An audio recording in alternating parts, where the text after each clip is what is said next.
सुप्रभात मित्रों, आप इस कोविड-19 के प्रादुर्भाव काल में ऑडियो वीडियो के माध्यम से अपना अध्ययन कंटिन्यू कर रहे हैं। तो इसी श्रृंखला में आज हम कुछ इंटरेस्टिंग सी बात जानेंगे। इस वीडियो में कक्षा 8वीं का जो है, तो देखते हैं ये सामने क्या लिखा है। विद्यार्थियों, यहाँ पर कुछ वाक्य लिखे गए हैं, ठीक है। ये वाक्यों में कुछ स्थान खाली है। देखते हैं उन खाली स्थानों के बिना ये वाक्य पूरा है या नहीं।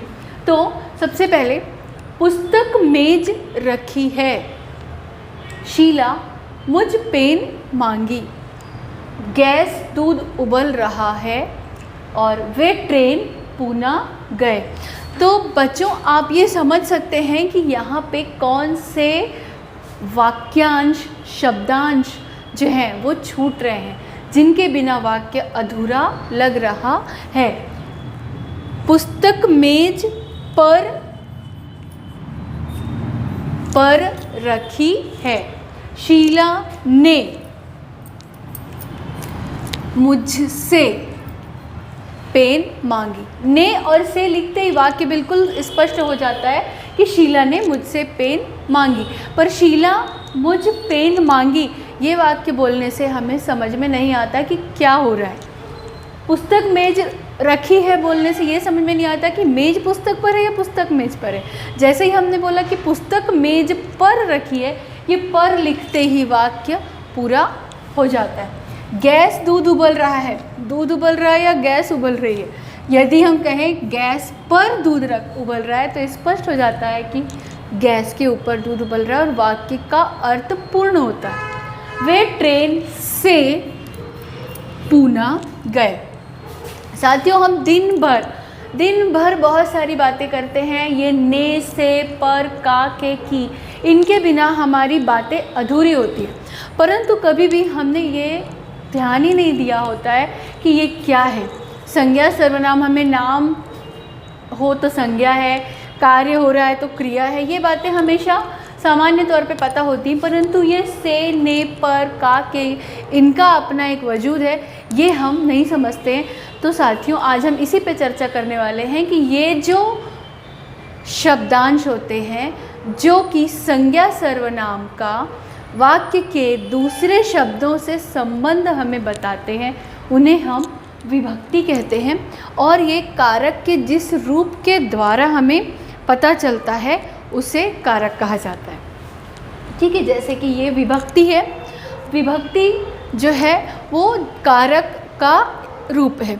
तो देखते हैं किस प्रकार ये विभक्तियों और कारक का अलग अलग रूप है। कारक क्या है और विभक्ति क्या है।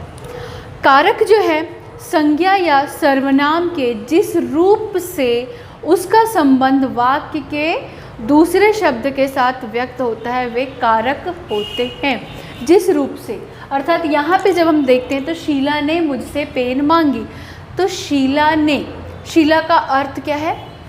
एक पर्सन, एक व्यक्ति, ये व्यक्तिवाचक संज्ञा है। तो ये शब्द का कौन सा रूप हुआ? संज्ञा रूप हुआ। तो ये संज्ञा रूप जो होता है यही कारक है, ये कारक रूप है उसका। उसी प्रकार गैस पर जहाँ पर आता है वहाँ पे अधिकरण कारक होता है। तो इस प्रकार से संज्ञा या सर्वनाम के जिस रूप का अन्य शब्दों से संबंध बताए वो कारक। और अब ये संबंध कैसे पता चल रहा है? शीला ने बोलते ही समझ में आ रहा है कि ये कार्य इस संज्ञा के द्वारा हुआ है, ने के द्वारा। तो ये जो जिस शब्द से हमें इसके रूप का पता चलता है वो विभक्ति होती है। तो कारक और उसकी विभक्ति ये पूरे अलग अलग होते हैं।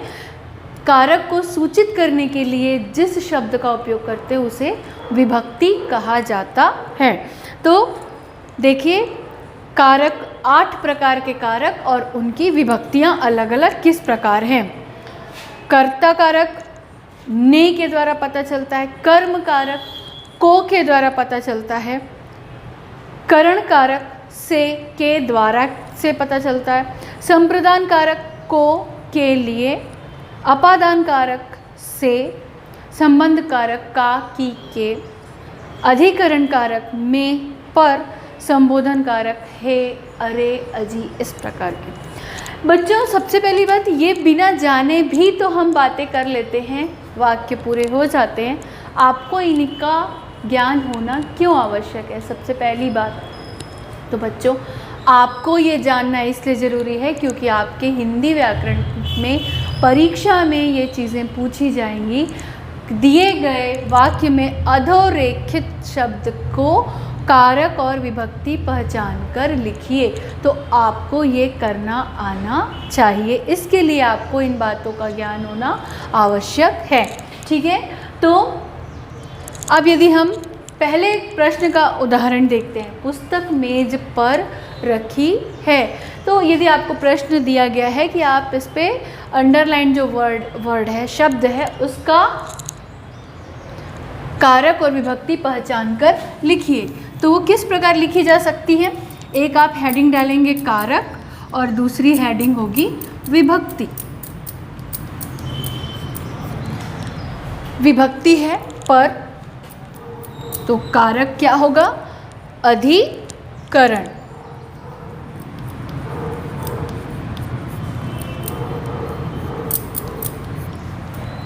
दूसरे में यदि हम देखते हैं तो विभक्ति है ने, और आपको बताया ही मैंने, जैसे ही ने आता है तो समझ में आता है कि वो कार्य किसी व्यक्ति के द्वारा होता है, तो वो वाक्य में कर्ता होता है। इस प्रकार कर्ता कारक होता है। तो बच्चों इस प्रकार कारक और विभक्ति, उनके रूप और उनकी विभक्तियाँ होती हैं अलग अलग। तो आप अब आई होप ये समझकर